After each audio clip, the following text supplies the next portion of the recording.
Hello and welcome to the Album of the Year podcast. My name is Chris, and we're sitting around the dinner table here. That's right. This is different than usual, but over to my right, that part is not different, is Marty Kawa. That's right. How you doing, Marty? I'm doing great, man. Yeah, I'm man, doing it's very good to well. see you. Very I feel like I well. haven't seen you this week too much. I know we've been busy. It's just busy, man. A That's crazy, all it is, crazy busy week.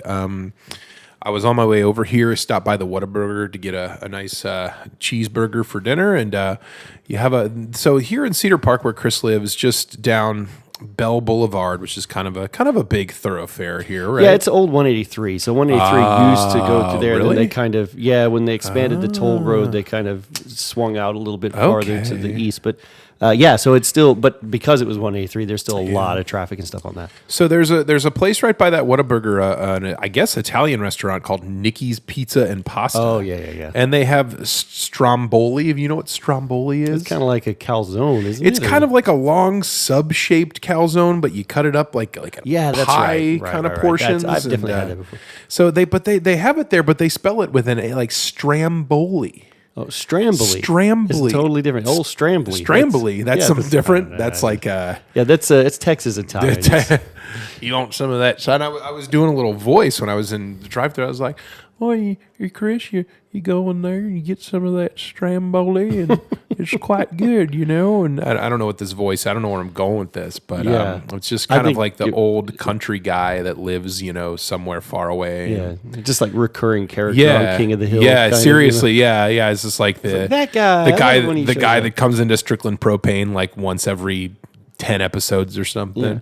Yeah. I need my tanks refilled, Hank. So I can make that Stramboli. So I can make all the Stramboli on my grill. I wouldn't even think to use butane. Stromboli is the name of the bad guy in Pinocchio. Do you know that? No. You know how I know that? How do you This is a know? little story that has nothing to do with anything. It probably will get cut from the episode. But so my daughter saw good grief. Now I'm going to say Stramboli. Sorry. All the time. So Evie watched Pinocchio. And Stromboli is the guy who kidnaps Pinocchio, the big fat dude, and puts him into the puppet show. Do you remember that guy? I do now. I didn't remember what his name was, though. So Evie just was crazy for this character. And so I would come home from work and she'd say, "Play Stromboli." And then I would pretend to be Stromboli. I would talk like Mario, "It's me, Stromboli." I think I remember that. And I would just chase her around and she'd go crazy. That's amazing. You were doing something like that with her. It wasn't Stromboli, but it was something else when I came over to record an episode. Yeah. We're doing Kirby. Yeah, that's right. Yeah, and you had to chase her around. I'm Kirby. Yeah. There's two voices on that one. There's King DDD who has this. "Oh, hey now, Kirby, we're gonna get that Kirby." Yeah, it's like a Cajun guy or something. Yeah. And then he's got his little sidekick who has a Paul Lynde voice. And it's like, "I don't know, sire. I don't know. I'm very nervous. We may not get Kirby this time." And then she would just pretend to be Kirby and run around. So basically, awesome. One thing you'll learn is that anytime you're playing with basically a kid from 2 to about 5, every game is some version of tag. Some version of just chase me around until your heart wants to explode and then chase me some more. That's what it's like. So that's great. So Stromboli. Good so stuff. Cool. So you had some. Did you get Nicky's or did you get? No, Whataburger? I got Whataburger. Okay, so you just saw it over there. And I've driven past it a number of times on my way over here, and I've always been curious. I was just sitting because when you're in the drive-through in Whataburger, you're literally just right next door, facing it's to your right, and it was a little bit of a line, so I'm just sitting there Stramboli. That is really something, man. That's crazy. Maybe we'll have to do it sometime. I've eaten there one time before and wasn't too impressed with it, but I don't think I got the Stramboli. Well, we'll have to get a couple orders of that Stramboli and see where the high road takes us, We'll let people Chris. know how it goes. That'd be for our food podcast. There you go. Yeah. Food out to eat with Marty and Chris. Well, we already kind of do that, don't we? Lunchtime. We do. We just go to the same 3 or 4 places. Pretty much. We just need to Wingstop, Jersey Mike's. Yeah. Asia Cafe. Yeah. Demasi's. Mm-hmm. So real talk though, some of those crazy Middle Eastern songs that play in Demasi's got copyright hits on YouTube. Oh, really? I swear, yeah. One of the Lunchtime episodes we recorded at Demasi's, there was like a copyright infringement for whatever song that was. Really? Like, I swear to you. Yeah. It is the craziest thing. See, that's nuts. It's so nuts, You man. know, the way we try to avoid, well, the way we avoid copyright stuff is that, you know, our podcast is a review show. So Fair use. So there actually are fair use guidelines for that say it's okay if you're reviewing the music. And if you'll notice, we're very careful not to just like play music for the hell of it. You know what I mean? We only play it within the context of a review. So if you're happen to be a lawyer for a Middle Eastern,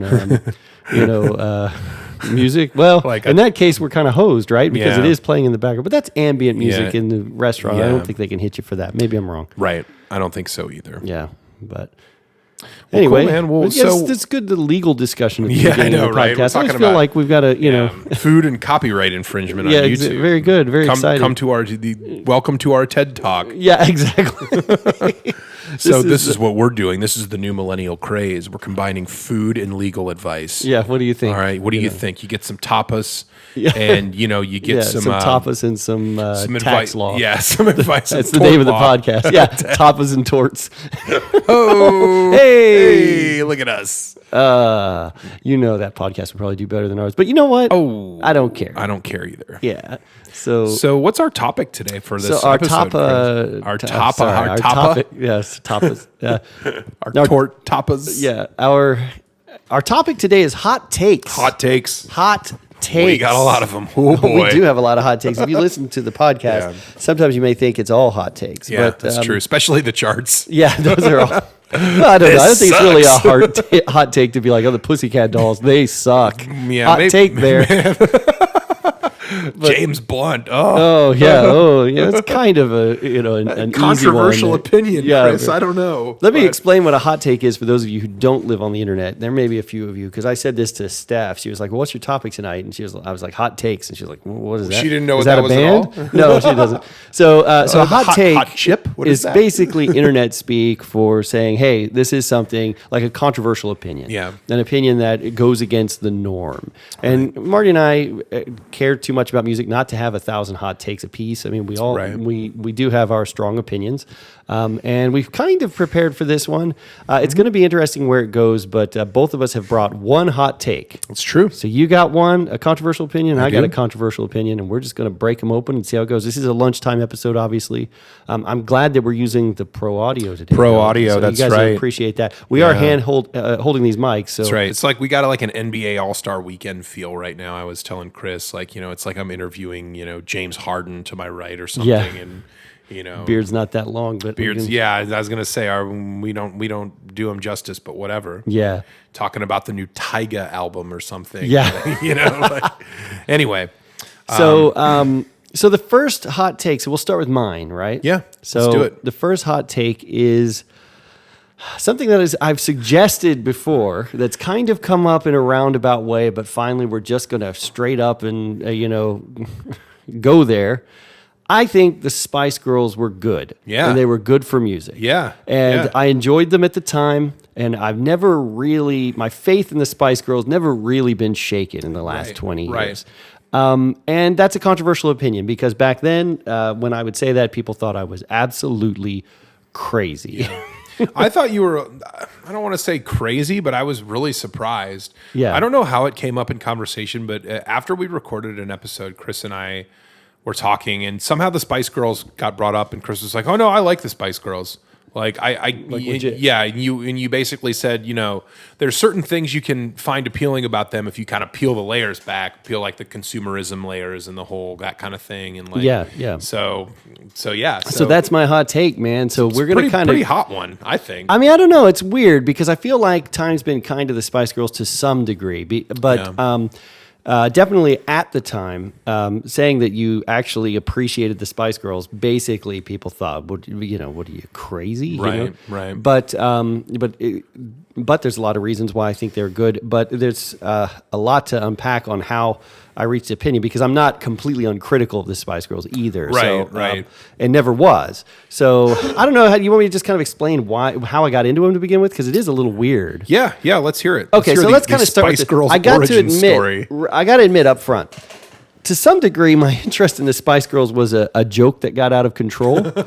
So just to give you an example, on my 21st birthday, I went home with my family and celebrate my 21st birthday with them, and my sisters had dressed up like the Spice Girls, and I had a birthday cake for my 21st birthday that was a Spice Girls birthday cake. Wow. And there's a photo of me out there somewhere with one of my sisters dressed as Sporty Spice, one of them dressed as Baby, me standing in the middle with a look on my face like, dear God, what is going on? What is this? I didn't ask for that or anything like that. Yeah. And it was sweet of them. Like, in a way, it was a very kind thing that they were doing, because they were like, I think he likes the Spice Girls. Let's do like a Spice Girls thing and like surprise him. Yeah. And that was great. 21st birthday too. 21st, yeah. 21 is a big birthday. And that's what, but you can tell by the look on my face in that photograph that I'm like, what is going on? Yeah, That's what I mean about it being a kind of a joke that got a little bit out of control. Mm-hmm. But the truth is, I legitimately liked them too at the same time. So, okay, I do feel like sometimes, especially lately, this season, a lot of I've been kind of cranky. Like, I was listening to the 2006 episodes that we just did, and I felt like, oh man, I hope nobody, like, especially someone starting in season 3, they don't think that I'm like just constantly trashing on the state of music and rock music in particular. But I do have to admit, the years the Spice Girls popped up, Spice came out in 96, but really didn't penetrate into the US until 97. 98 was Spice World, which is their second album. Yeah, and the movie. Which plays into this really big. Sure. In 97, 98, I was playing in rock bands, but I had spent a few years before that listening to grunge. Grunge was like, the music of my youth, my teenage years. Yeah. Very serious. Nothing like the Spice Girls in grunge. It was all, I've called it heroin poetry, but it was all deep, deeply bitter, cynical, poetic, really music. But also deeply depressed and sad. And of course, that reaches its crescendo with Kurt Cobain's death. And I've brought it up many times. But it's transformational for a boy my age who was into the music that I was into when it happened. It was huge. It was like the death of Tupac or something like that. It was one of these things that was just a cultural touchstone. Right. And the truth is, after that, we were all like, where do we go from here? You know what I mean? Like, what is... do we keep going in this direction? And the truth is, we did for a little while, with some modulation. But generally, I would say it like this. Grunge comes out, and it's Pearl Jam and Nirvana. You can't front on that. That's all great stuff, right? Of course not. Then the next generation of it comes out, right, of grunge. And you get to kind of like Everclear and Bush and stuff like that. And it's like, this is Toad not the as Wet good. Sprocket, would you consider that? That's not really grunge. That's sort of REM knockoff. But I mean, that still fit into like alternative, right? But thinking more of like in the grunge mode, right? Sure. So then you get to kind of post grunge, and it's like Bush and stuff, and then that's not great. But then a couple years later, it's like Silverchair, and then it's like Days of the New and Creed, And at a certain point, you're like, what the hell is going on here? You know what I mean? Like, this thing that meant so much to me 3 or 4 years ago has now become this horrible thing, right? Now, there was a lot of great music in 97, 98, right? Sure. I think I spent the last half of 97 listening to OK Computer every day. Yeah. You know what I mean? It was an amazing album. What did OK Computer, was that 96? 97. 97, really? Yeah. Okay. So, it's like summer of 97, like toward the end of the summer, It was like I think. more 95, 96, but... No. my 95 is the Bends. So in 97, I was listening to The Verve, and I was listening to, Blur. And I had been listening to Britpop. Right. But Britpop was dying now. And you could tell it was dying. The air was going out of the balloon of that thing, right? But I was a huge audio or Anglophile. I was really into British culture and British music. And I felt like all the stuff I cared about there, like grunge was dying, Britpop was dying. All this stuff was on its way out, and it was kind of being replaced with what it was electronica, is what they called it back then. And I wasn't as into that. I was like, I'm not really ever going to be a rave kid or anything. Right, and that's kind of the scene you had to align yourself with, I felt like, because it was almost like all the punk rock kids that were into punk rock in like the 90s, when that transition hit, it was all of a sudden, let's find an empty warehouse and throw a rave and do a bunch of rave drugs and like wear colored bracelets and wear like candy necklaces and stuff. I'm like, where did this come from? Like, what? The interesting thing is, raves like that had existed before. I mean, there's a lot of great dance music in the early 90s, but there was a point where I feel like MTV in particular got behind electronica. No one uses that phrase now, right? I don't think. I mean, it's just sort of more EDM, right? What it's called, but it was like an early version of that, and they got kind of behind it as the next wave. And a lot of kids, I mean, it's not that music is so bad. You know, like I'm not trashing that, but it wasn't something I was interested in because I was like philosophically aligned with rock music. So why am I giving you all this context? Well, just to give you an idea, I just felt like music had kind of been too miserable for too long. And also rap rock was going on, you know, like Limp Bizkit and all that stuff was coming on and everything like that. And then, you know, the Spice Girls appear. And the Spice Girls, if you're going to put one word on what the Spice Girls were, I think that word is fun. Yeah. You know? And we've talked before about, you know, rock got to a point where they no longer gave you permission to have fun. Yeah, I think our very first recording that taboo. Yeah, it's like, you want to have fun on an album? Yeah, fuck you. Man. Yeah, you can't have fun. How can you go on a date with a girl when there's a war in Nicaragua? Exactly. You know what I mean? Everything was supposed to be, and it's the way, you know, people have talked about how punk starts as a set of ideals that encourage a kind of freedom and democratization of rock. And punk starts as, you know, a counterculture to Led Zeppelin. You know, like you didn't have to be a rock god from Mount Olympus to be in music. You could be anybody. And grunge was kind of a similar thing, but it had this sort of undercurrent of darkness. Right. I needed an antidote to that around this time. And so, kind of as a joke, because when I was in that band Phoenix, the Surge Steak band, we used to talk about the Spice Girls a lot. You know, we would be like, "Yeah, we're going to be so big one day, we're all going to date a Spice Girl." That's what we're going to, you know, we're joking with each other. Sure. You know, it's the kind of way that teenage boys talk, but it wasn't filthy. It was just more like, you know, like, we're, you know, hey, won't that be great? You know? Yeah. And it was just a joke, you know, because they were all over MTV. But then when the movie came out, Spice World, I was joking with some other friends. It wasn't actually with the band, but I was like, let's go see the movie, you know? Let's go check it out, you know? And the other thing is that I had really been into the Beatles. And in 95, 96, the Beatles Anthology Project came out. Yeah, I remember that was a huge deal. It was a big deal, man. God, and it was what kind of the beginnings of my music, like history, scholarship stuff was really around that time. Sure. And one of the things the anthology does really well is it shows how important the Beatles were, not just as a musical phenomenon, but also as a pop cultural phenomenon. Absolutely. Right? So if the Beatles play a gig on the rooftop of a building, it mattered in a way that we've talked about this. In a way that, like, if, you know, the Get Up Kids played on the roof of a building, no one cares. Give a shit. All right, cool. You did a gig, whoop-de-doo. You know, like people don't have gigs like that anymore. Right. You know what I mean? So I was thinking a lot about music as pop cultural phenomenon too. Yeah. And then also linked back to like girl groups. Like I was thinking about the Ronettes and groups like that I love, the Shangri-Las, Motown. I had seen that Motown review, and that had opened my mind to like remembering how great Motown was and stuff. And then eventually that led to some questions in my mind. What's the analog today for these kinds of pop cultural moments? Who is left that can touch the world on a pop cultural level like that? We're still talking monoculture here too, right? Absolutely. I mean, even it's easy to say the Beatles couldn't happen today. I think the Spice Girls would be hard to happen today, even. You know, because this is the end of the monoculture, really. But the Spice Girls were like a big example of how that could still be very powerful in the late 90s.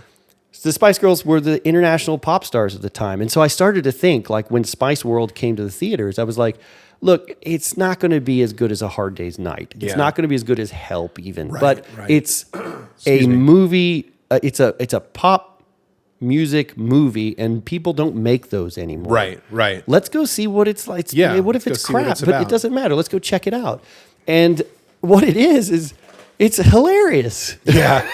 Have you ever seen Spice World? So, yes, I've seen the movie. Okay. And I'm not really going to reveal. And me and Graham watched it when we were, you know, when it came out, like when it came out on video or whatever you want to call it. And I'm not going to reveal why my, like, caveman 17, 18-year-old brain wanted to watch that movie because it was probably for some really unsavory reasons. But I can't say the things I remember from it was that Bob Hoskins was in it. The guy that from Who Framed Roger Rabbit. And there was a scene where I think Sporty and one of the other members were playing chess. Yeah. That's the only thing I remember about the movie, and I think we were maybe just kind of half watching it and that kind of thing. So it wasn't really anything that's stuck in my brain. I can't say. So. Yeah, it's not a brilliant movie, and I think people can overblow it. It's much closer to Help than it is to Hard Day's Night. But what it reveals is that the Spice Girls are in on the joke. Like they're just having fun. Right. They're just riding this fame along thing for the ride. For the heck of it, for the fun of it. Going back to the idea of the fun, right? Right. And it's very disarming if you think that the Spice Girls represented everything that was prefabricated and terrible about music. Right. You watch that and it is prefabricated, but in a way that's joyous. Yeah. You know? Yeah. And it's got kind of like a murderer's row of like British 80s comedy people. Yeah. Jennifer Saunders plays a very funny role in that. Oh, really? Yeah. Stephen Fry has a cameo. Hugh Laurie is in it. Oh, is he really? Yeah. Richard E. Grant. Hugh Laurie is in Spice World? Yeah, Oh absolutely. God. It's just a cameo, but he's really funny in it. You know, like he has one of the best lines in the whole movie. Wow. That's crazy. George Wendt shows up in the movie. There's a lot of like really funny people, and the tone of it is very much, especially as someone who was into Britpop already, it was very like satirical and silly, but you know, and also very indebted to the kind of humor that the Beatles did. Right. And I was extremely keyed into that at the time. And so when that happened, it occurred to me, I was like, in a year, the Spice Girls have gone from nobodies to 5 women that everybody on earth knows who they are. Yeah. You know, even if you hate the Spice Girls, you know there's the ginger one, there's the sporty one, there's the posh one, there's the baby one, there's the scary one, right? Yeah. Like everyone knows that, right? Yeah. And so as a pop cultural phenomenon, it struck me then.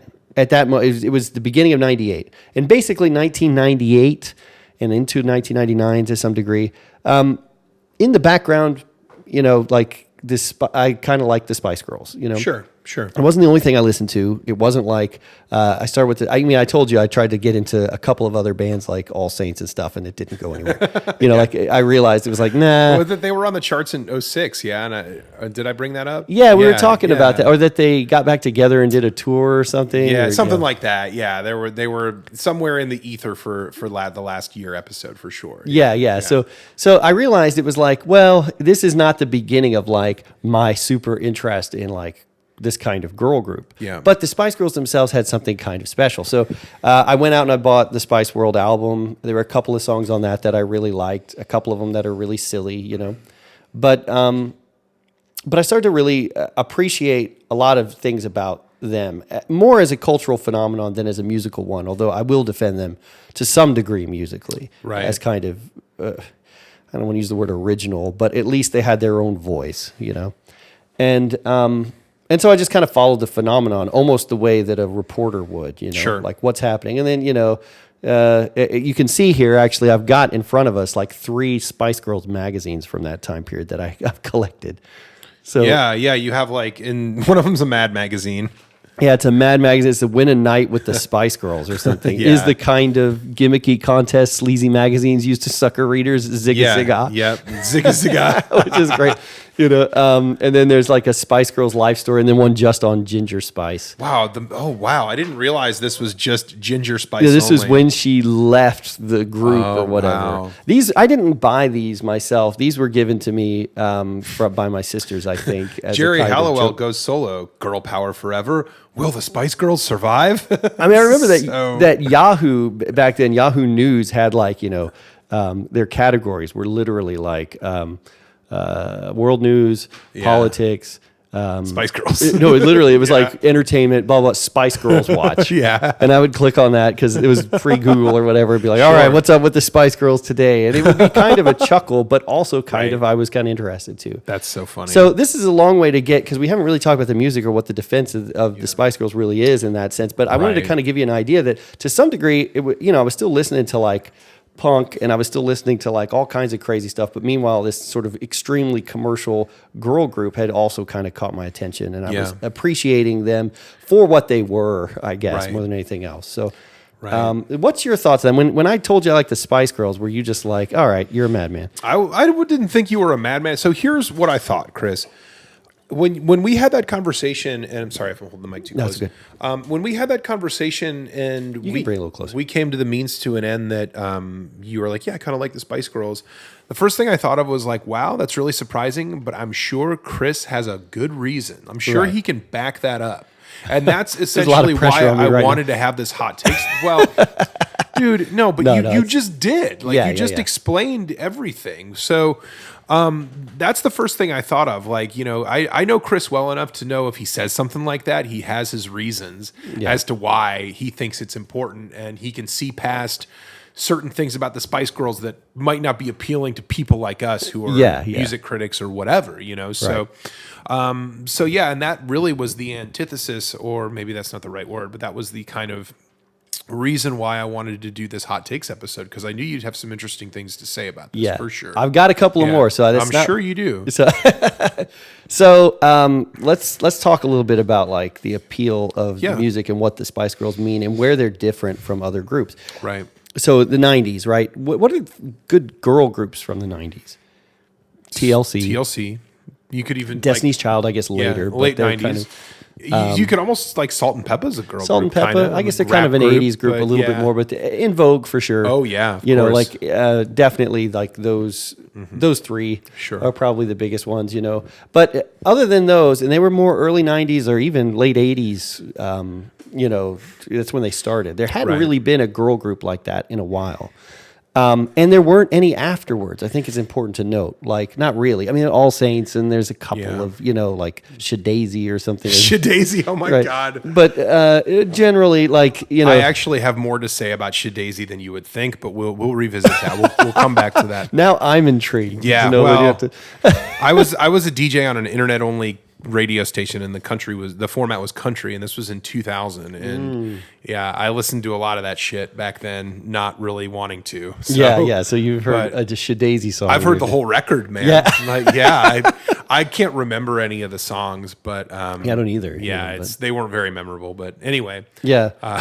So but I think where the Spice Girls work is that they there is the people who hate the Spice Girls hate them. Let's run down the reasons why people generally hate them, because the music is pop music, right? Yeah. But here's the thing: underneath all that, there's a feeling that there shouldn't be pop music, right? Like people who say like, oh, it's pop music, it's garbage, it's empty calories. The problem is you're never going to get rid of pop music. You know what I mean? I know, people have been trying for 100 years. Good luck, buddy. If you want to decide that pop music is something that shouldn't exist, you're just going to be miserable for the rest of your life, right? Yeah. So the best you can hope for is that the pop music out there has some redeeming quality. Like there's some kind of teeth to it, or there's something that it's not just a commercial enterprise. Right. You're not going to get rid of it as a commercial enterprise, and I think you have to admit the Spice Girls are a commercial enterprise first and foremost. Absolutely, right? yeah. And I think there is a legitimate argument about like, hey, the way they used "girl power" as a slogan, was a marketing tool. Oh, they were cashing in on feminism big time. Yeah,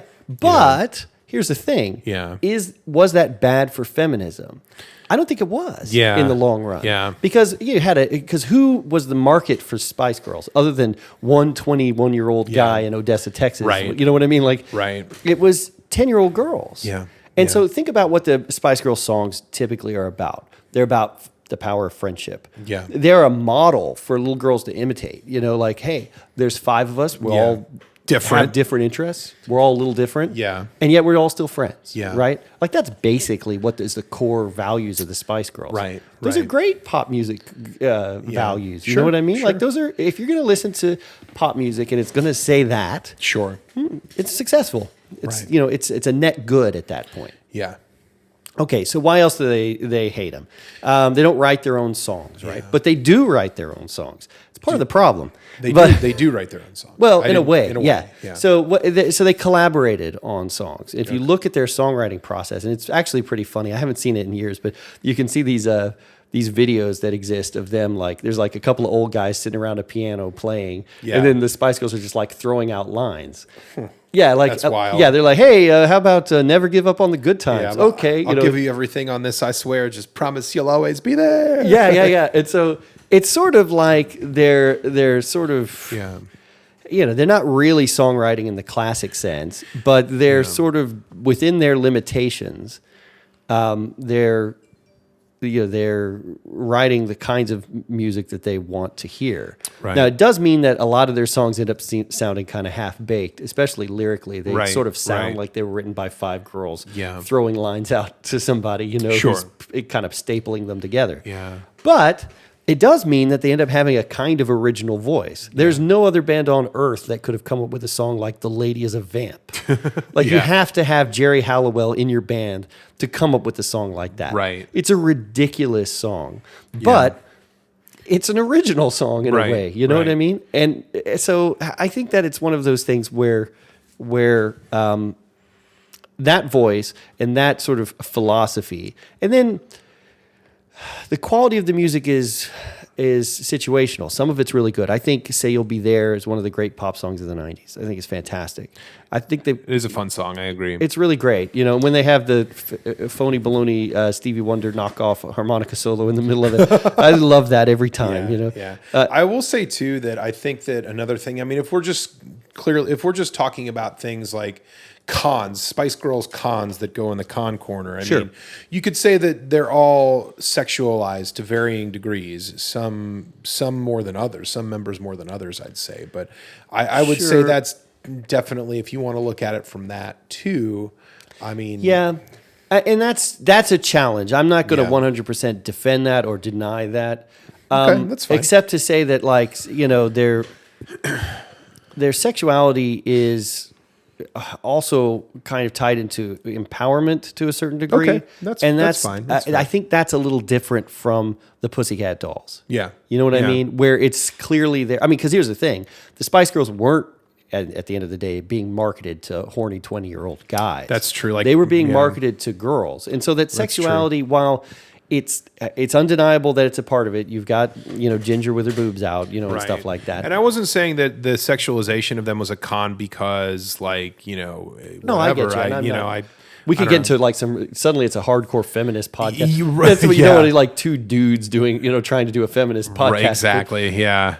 Well, I guess what I would say is that it's debatable. And the fact that it's debatable means that I don't think you can just solidly say that is 100% in the con pile. Right. Right. Is that fair enough? That's fair. Yeah. Oh, absolutely. And I'm sorry I wasn't trying, No, I hope I that think didn't you're come right off, that you brought come it off up. wrong. I wasn't trying to be No, weird I or think anything I think about it's it, but- it's a valid point. Like, do you have to be? I mean, compare it to Riot Girl, right? Yeah. But the other side of it. So this article that I brought out actually kind of makes that comparison. Like, the Riot Girl movement happened like 3 years before this, and now the Spice Girls are trying to sell feminism and it's capitalism and it's bullshit, and like, so that I found that really interesting. I guess it's not something Yeah. I thought about or realized. So. Well, I love Riot Girl. You know what I mean? And Yeah. I'll listen to Babes in Toyland or like 7-Year Bitch and stuff like that. Like and Slater 10-year-old Kinney. girls should have been listening to Bikini But they weren't Kill listening. and That's the point. Bratmobile and stuff. That's the point. Yeah. Like they weren't like 10-year-old girls aren't ready for L7. Yeah. You know what I mean? Yeah. And it's okay. Right. It's okay for them to have a kind of Barbie doll version of that. Like Yeah. if your choice is that or Britney Spears, who is completely sexualized. Yeah. To the point of and marketed towards dudes, Yeah. probably. Exactly. Yeah, absolutely. Absolutely. Yeah. So I would much rather my daughters, look up to Sporty Spice, Right. than I'm sorry, than Britney Spears. And Yeah. I know leave Britney alone, and it's not fair to like blame all that on her. And I Yeah. never have really. But Right. I feel like where music went after them kind of shows in a way that we were lucky with what we had. You know what I mean? Yeah, for sure. It's interesting. So there's that. Yeah. I would say, if you're going to give them a listen, the truth is, don't get your hopes up too high. Yeah. The music is like good Bananarama kind of music. You know what Yeah. I mean? It's like it does come out of that sort of really 80s, to be honest with you, like Kylie Minogue kind of school of pop writing. Yeah. And they were working with those kinds of producers and writers. So it's an evolution of Bananarama type stuff. But some of it is very fun, and their best songs like "Say You'll Be There," like "Too Much," like "Stop," which is this great kind of Motown pastiche. you know, songs like those, The Spice of Your Life, even to some degree, are a lot of fun, you know. Yeah. And as long as you can listen to them and have a little bit of fun, a song like "Who Do You Think You Are," which is like a disco rave up song, and Sure. stuff. Yeah. "Mama," a great little song about loving your mama, you know, like. Yeah. And then go watch the movie, and I think you can get most of what you want out of the Spice Girls, you know. Right. So That's fair. Yeah. yeah. Well, awesome, man. Well, I feel like you defended your hot take quite well. You think it was all right? I don't know if I'll have as good a defense for my hot take, but I'll try, Chris. All right, I will man. certainly try. Yeah, no, I'm not going to be quite as kind to your hot take as Well, and you don't have to be. And I know. But I'm going to let you Yeah. finish. I'm not going to just stomp all over you on this. So. Okay, that's great, man. So moving on, I suppose. Is there anything else you wanted to say about the Spice Girls? Nah, I think that pretty much covers it. I think you wrapped it up pretty nicely. Thank you, sir. Cool. All right. So moving on to my hot take. So I live in Texas. Let me just start off by saying that. Yeah. I lived in Texas for almost 11 years. I moved here from Southern Ohio, and I do not like Stevie Ray Vaughan. I don't. I never have. I never will. It might be a thing that I just don't understand, or maybe I have some fair points. I don't know. Yeah, I'm interested to hear, man. we- Because as a Texas guitarist, Yeah. you know, you're going after a sacred cow. I you know, have a really good friend by the name of Ryan in Cincinnati who I do still talk to from time to time, and he is like a Stevie Ray Vaughan super fan. Like, he loves him, and I never really understood. I don't know. I never really got it. He burned me like because I sat down with him once and I said, look, what about Stevie Ray Vaughan do you like? I can't wrap my head around like why everybody thinks he's this just, you know, kind of mythical, you know, you talk about Mount Olympus and stuff like that. I feel like he's this kind of mythical figure that kind of just lives in the minds of people, and they put him on this pedestal. And he burned me some of like his CDs. He burned me like a CD of him playing live at like the Montreux Jazz Festival or something. Mm-hmm.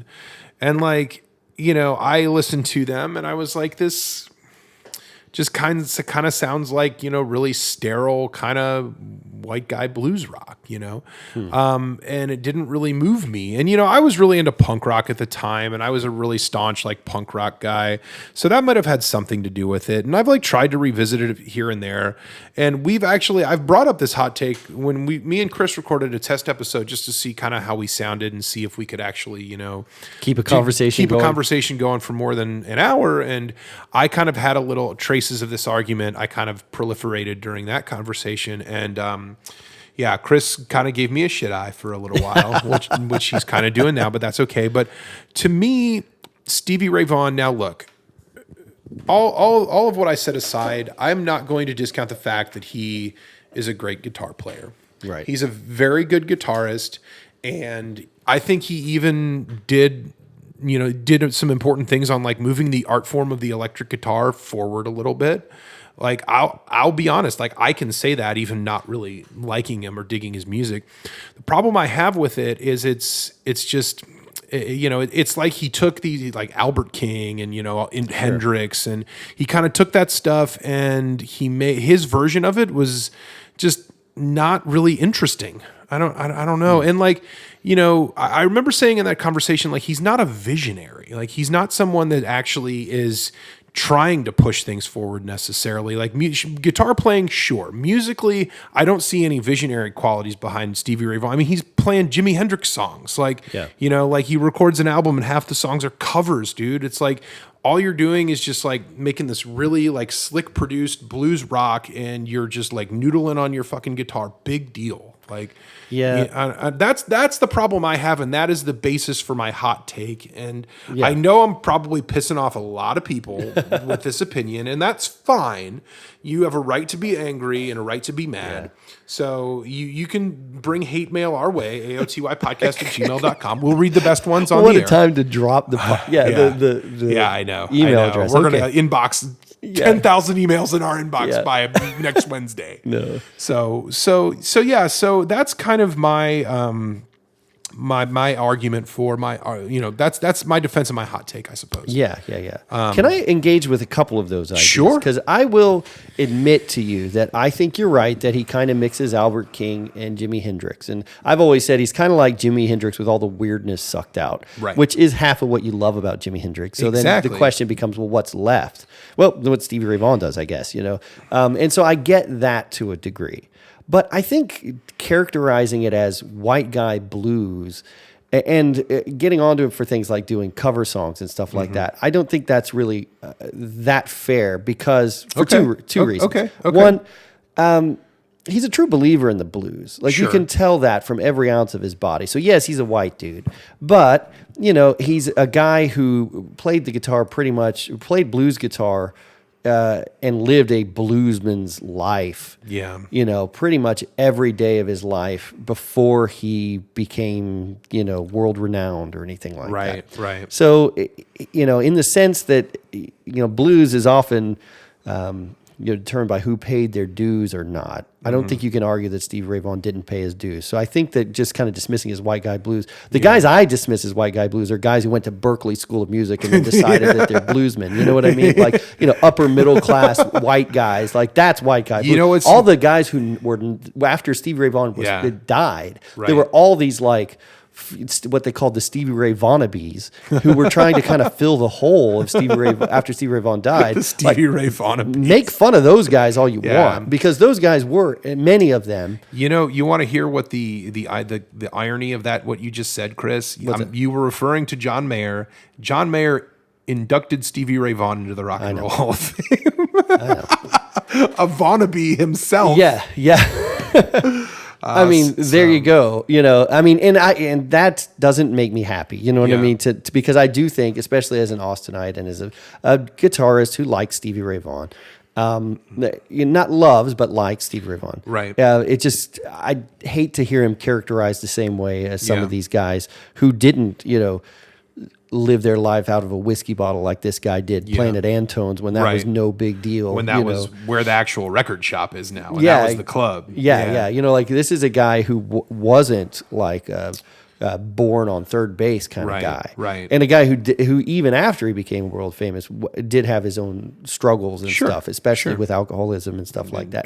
Drug abuse. Drug abuse. And then had a redemption arc, a guy who went through the programs and got himself cleaned up and was kind of clean and sober and happy, relatively happy around the time that he died. So I do think of him, I guess, as somebody who earned his stripes, wasn't given them.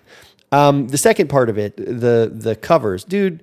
Go back and listen to those blues albums. They're full of covers. You know what I mean? Every blues album in the beginning of time has some amount of covers on it. Now, I will agree, he's well known for his cover of Little Wing, which doesn't do a lot of new stuff that Hendrix didn't do better. But I don't think Little Wing is his whole career. You know what I mean? I think that you can look at, and he's got a lot of great original tracks. He does. That, something like Texas Flood or whatever, which is not... which I think does feel unique to him. It's not just a copycat thing. Right.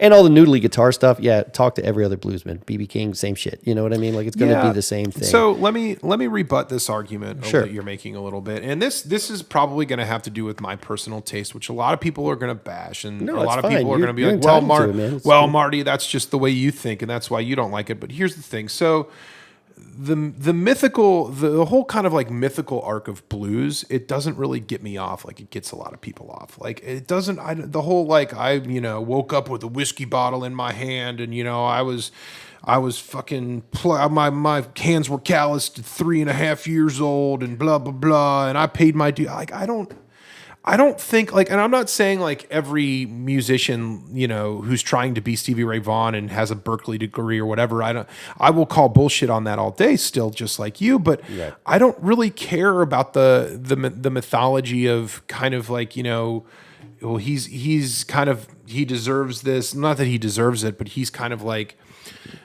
the argument of like, well, it means something because he was a real blues man. Like that's just not something that I care about. No offense to you if you do. No. And not only that, but the blue, like Albert King or like, even like Buddy Guy and stuff like that. Like a lot of that stuff, there's a raw kind of darkness to it that I don't get with Stevie Ray Vaughan. Like, and I'm going to draw this comparison. It's going to sound really stupid, but it's only to illustrate my point.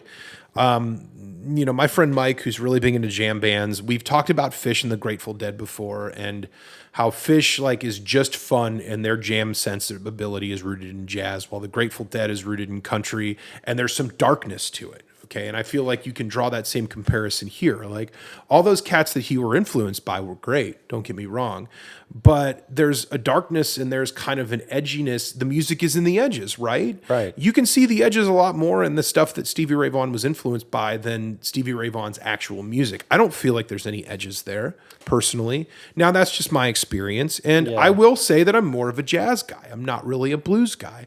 So that has something to do with my opinion. That plays in part of my opinion too. But that's kind of my rebuttal for that argument. And again, if I'm offending you or anyone else, you're not going to offend me, dude. I mean, at the end of the day, like I love Stevie Ray Vaughan. I don't think he's sacred. I think it's okay to not like Stevie Ray Vaughan. Okay. And I played, when I was in music school. Are you kidding me? We had a guy, poor guy. I won't say his name, but literally.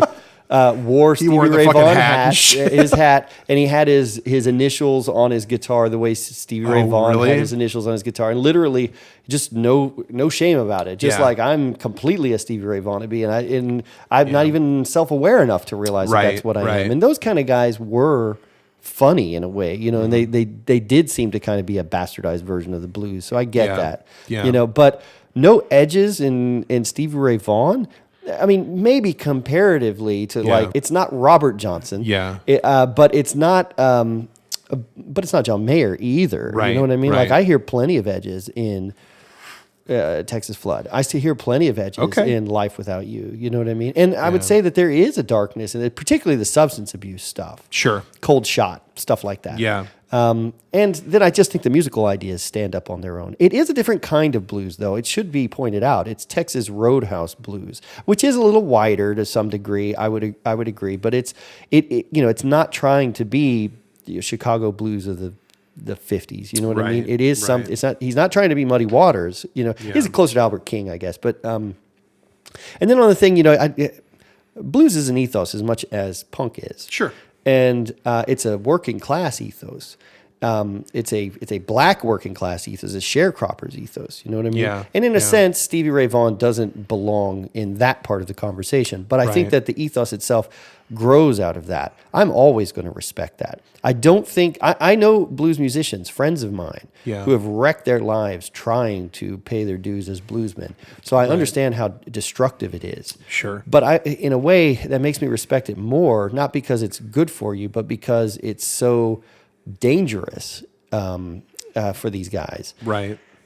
So when you say, "Oh well, I don't," I don't buy into this blues thing. It's like it's your right to not buy into it, but but saying that is every bit as it would be similar to say I don't buy into this whole punk thing. I don't buy into this whole hardcore thing. You know what I mean? Well, it's like some people don't buy into that, and that's fine. It's fine, but. If someone said that to you, you would probably go, "Yeah, you're kind of missing out on something." But it's your choice, right? That's kind of how I feel when I hear you say that about blues. You don't have to pick blues or jazz. You can like them both, Well, and to some extent, I do like blues, Chris. I don't think I don't know. I think I like jazz a little more, and that's just me. That's just how I that's just what I like. And I get it. I understand the ethos behind it. It's not that. When I say it doesn't get me off, it's just, it's not even really the ethos, it's the mystique, right? When we're talking about the punk rock ethos, I don't feel like you're talking as much about the mystique. I don't feel like these are like Greek gods we're talking about when we're talking about Joe Strummer or we're talking about, the Ramones or whatever. They're just, there's a working class thing about that. And I guess there's a working class thing to blues too. I mean, but when people talk about blues music, it just feels different than when people talk about punk. You know, that's what I feel, I guess, in my heart. And maybe I'm There missing is a out. way Maybe that- I am missing out on something. I don't know. Here's what I'd say. I will partly. I'm not going to agree with you, but I'm going to say that I can see where you're coming from in a way, because blues being the sort of basis of rock music, and a lot of rock being based on the blues, means that the operatic way in which people talked about rock, especially in the 70s and 80s, where it was like, you know, Jimmy Page, I mentioned earlier, is a god from Mount Olympus. You know what I mean? Yeah. Like, to some degree, that shine hit bluesmen too. You know, where it's like, oh, even like someone like Eric Clapton, he plays blues rock. And it's like, oh, you know, he's great because he's so good at the blues. You know, sorry, I'm just thinking about that Britpop issue of Guitar Player where they counted Keith Richards is one of the great Britpop guitarists, and because he brings it back to the blues where it belongs. That's your point, where it's like you're talking about like music based on like British music hall music, and you're trying to say it all goes back to the blues when it doesn't. No, you know, it's like you're right. In a way, the blues does, being kind of the in a lot of ways the big bang of a lot of modern pop music. It does kind of tend to be talked about in a little bit more highfalutin terms than say punk or something. But I don't think you have to buy that level of stuff to love the blues, or even buy into a lot of the ethos of the blues. So, which I don't think you necessarily are saying anything different than I am there, but sure. Well, and you know, I doing research for this episode, the first thing I did was type in Stevie Ray Vaughan overrated into Google. Wow, don't do that unless you want to seep through message boards for an hour. Oh, really? Oh, dude. What were they saying? Ultimate Guitar and message board is just, oh my God. Oh, wow. So somebody, is that a message? That's like a tab site. Yeah, isn't it is. Like, They have a message board. They have forums. Yeah, dude. Oh, wow. It's funny too, because somebody posted in here that like Dan Auerbach from the Black Keys was like, Stevie Ray Vaughan was a Stevie Ray Vaughan was a bloated cokehead, and his music was dull and boring and not interesting, or something like that. Wow. And it's kind of funny. Here it is. Stevie Ray Vaughan was a bloated cokehead, and his music was boring, as quoted by Total Guitar Magazine a couple of years back. Dan Auerbach. And it's funny how a lot of people responded to that. Some people were like, "Man, some guy was like, I don't know who this Dan Auerbach guy is, but he's right on the fucking nose." And then somebody was like, "That's bullshit," you know, of course. And you have like the whole kind of like, well, I mean, a guitarist forum. I mean, you're not going to find. Like, well, and somebody did make a fair argument, and they were essentially like, "Dan, shut up, Dan Auerbach. Like, your music is derivative and sounds pretty much the same," which I think is a pretty fair argument. Yeah. And I like the Black Keys, I do you know. too. So I got a Black Keys poster in the studio, but I mean, they're not any more original than Stevie Ray Vaughan. Exactly. Like, you can't be. Now, there is a period where Stevie Ray Vaughan's music is coked up and terrible. There's a performance, pretty notorious situation where he performed the national anthem at a baseball game. Oh, really? And he was just bombed out of his mind, and everyone booed him, and it was really terrible. When was like in the mid '80s? Was it like a Rangers game or Astros or something? Who it was. It may have been a football game, but it's just like he's just. You want to hear a coke bomb version of that, then, you know, it's out there. I want to say too, guys, that I'm not in no way, I don't mean, I have respect for Stevie Ray Vaughan and you know, what his abilities were and all that stuff. And this is not coming out of a place of disrespect. This is, you know, just because I don't admire this artist or really understand or really get in tune with his art doesn't mean that I don't have respect for him. And I certainly would never say, you know, like, I'm going to piss on his grave or anything like that. Like that's not what this is about. This is just can I challenge you on a couple of things? Yeah, of course you can. Okay. How much of it is that people just lionized the shit out of him after he died? Like, you know, because I do think that happened with Stevie Ray Vaughan, where it's like he was sort of this well-respected guy, played on a Bowie album, you know, kind of this guy that people knew about. Playing on a Bowie album? Which Bowie album? He played on Let's Dance. Did he really? That's him playing the guitars on Let's Dance. All right. All right. So, you know, so he was known, but he wasn't like the center of the, you know, the blues universe or anything. Right. And then he died in a helicopter crash. It was a tragedy. Yeah. And then, you know, the people who admired him really kind of talked him up, and then that's when that happened. Right. How much of it is kind of frustration with that, and also being in Austin where it's like the center, the pilgrimage, there's a statue. You go to the statue, right, exactly. I think both of those things play into it. I'll be completely honest. Right. Like, you know, I think the whole lionization and the whole kind of mystique. I've said the word mystique more than 5 times. I mean, you know, it's definitely something that, I just kind of, I don't jive with, I guess. I don't know. I don't know how else to say it. But it's, I don't know. I just, the whole like riff, something I've grown really tired of, and I do like guitar solos and some prog, like I love Rush and all that kind of thing. Don't get me wrong, but the whole kind of like masturbatory, like guitar soloing thing, lead guitar thing is just, it's like it just kind of pisses me off, like in a way, Really? like Yngwie Malmsteen and but all that kind he's of not shit. It's just so like, look at what I can do, like I don't care, like big deal. Yeah, I mean, I hate that kind of show-offy crap too, but I don't. You Really don't think feel SRV was a show-off kind of no, guy? not really. I mean, I do think like, I mean, if he's a show-off, then Hendrix is a show-off because they're essentially the same. You know, like he's a kind of simple. I don't know how you say simplified version, but a kind of clean version of that. Yeah. So, I mean, there's guitar solos and there's guitar solos. There's solos that don't say anything musically, that are just there to show how fast you can play. Yeah. To hell with that. Like, that's garbage. You and I will be on the same page on that until the end of time. Right. But the guitar solo is still a valid form of self-expression. Right? And I'm not discounting that. I love guitar solos. Yeah, sure. But okay. But then, I mean, to me, I'm sorry to say it, but Rush is twice as masturbatory than as Stevie Ray Vaughan. Friggin' Stevie Ray Vaughan. You know what I mean? You might have a point. You know? And I mean, I think you're about half acrobat act. You know what I mean? Where it's like, look what I can do. I can play a Moog Taurus while I'm playing my feet while I'm playing my bass. Yeah, oh exactly. My God. And I'm singing. And I'm playing a kazoo with my nose for some reason. I don't know. You know, like I don't know, dude. Like, I'd love to see Geddy Lee with the kazoo out of each nostril. That would be amazing, dude. Geddy Lee's going to be in Austin on November 4th. He's doing a book signing at Book People. Oh, we should go. Well, you're not as big of a fan as I am. So I should tell my buddy Dolph. Maybe he'll come down. Yeah. He loves. He's a big prog guy. Yeah. We could talk about penal colonies on Mars. Yeah, he would. See if he'd he freaking wants love to. it. He'd be. Yeah, you write a song about it. So yeah, and what I was going to say is you probably have a little more kind of lion in this fight, so to speak, because you're a guitar player. You know, I'm not really a guitar player, so maybe that's where I'm lost in translation. Who knows? I think he has a special appeal to guitarists. For sure. And I think that that culture that loved Yngwie Malmsteen, like.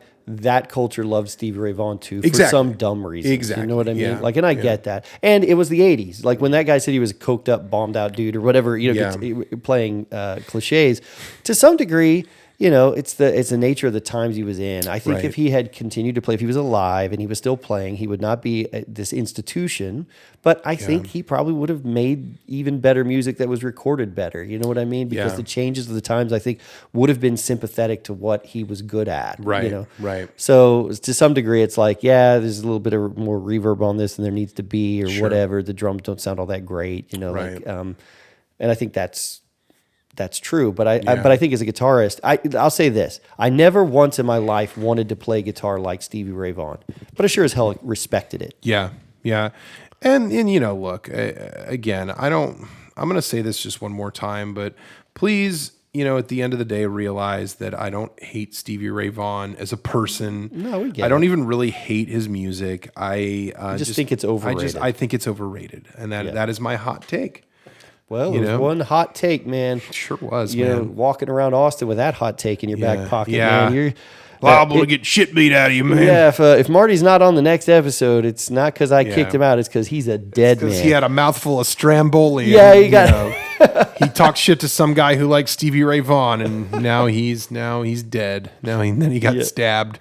Yeah. So. Interesting swing, man. You're saying good yes to the Spice Girls and no to Stevie Ray Vaughan. I'm curious if we lost all credibility. Tonight is the night that we destroyed the credibility of the podcast. Here's the thing.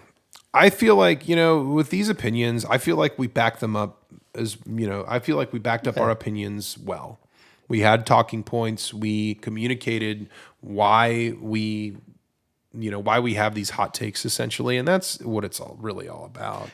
I've said before that the goal of music criticism first and foremost should be honesty. Exactly. And if the truth is, you like a band that other people don't like, or you don't like versa. somebody, the best thing you can be, the best service you can serve as a critic is just to be upfront about it. Exactly. And say, look, this is it. This is why. Take it or leave it. Yeah. You know what I mean? Yeah, and totally. even my rebuttals, I don't really intend to change your opinion. Right. But I think it's just good to know that, like, hey, there are just multiple facets to thinking about music. Sure. And honestly, one thing that frustrates me about music in general, music criticism in general nowadays, is that people are a lot more guarded about their hot takes. You know what I mean? Yeah. Like, and so it's good to know. I think we should do it again Right. sometime. I agree. With some other ones. I agree. Maybe Maybe once get or like something. somebody like Caitlin in here or something. And Oh, that would be See what interesting. kind of hot takes she's Yeah. got. She her would hot have take was she would have some good Rob ones. Thomas is a snack. I think was her hot take. I don't know. Maybe it's not a hot take. I'm not really the audience for that one. Me neither. I don't know. Yeah, man. So, well, awesome. Well, what do you think, man? You think we kind of rounded everything out the way we normally do? I feel good about it. I feel good about it too. I like this. Yeah, episode. it was fun. So, real quick, even though, if you're not familiar with these artists, we will do it's going to be the weirdest playlist on earth, but let's do a Stevie Ray Vaughan and the Spice Girls playlist. What we'll do is we'll do like a run of Spice Girls tracks that are pretty good and a run of Stevie Ray Vaughan songs that aren't. That's gonna be so weird. No, we'll do like the only playlist on earth with those two artists on it. But check it out. I'll kind of. Well, you know what we could do? We could do like Spice Girls and then like All Saints. And then we could do we could even do like Stevie Ray Vaughan and then like Kenny Wayne Shepherd or something that. Like, like whatever. So kind of a point of comparison or something very similar. Yeah, we'll have a little fun with this one, but check it out on Spotify. We do these playlists still. And check out the ones from our previous seasons too, because they were a lot of fun to put together. And I don't know if you noticed, it's only got like 5 songs on it right now, but Inexcusable Music. Oh, you did create it? Yeah, it is created. So here it is. I see it. I'm looking at it right now. Man, it's got 5 songs on it, I think, but they're all inexcusable. With arms wide open. So really, we're doing everything we can to give you the tools to torture yourself with music on Spotify. So. Totally. Well, cool, man. Well, all right, guys. Well, thanks again for checking this out. And again, if you disagree with us, please engage us. Let us know how you feel. aotypodcast@gmail.com. We'll read the best ones on the air. We will catch you guys on the flip. Thanks again for listening. Zigga zigga.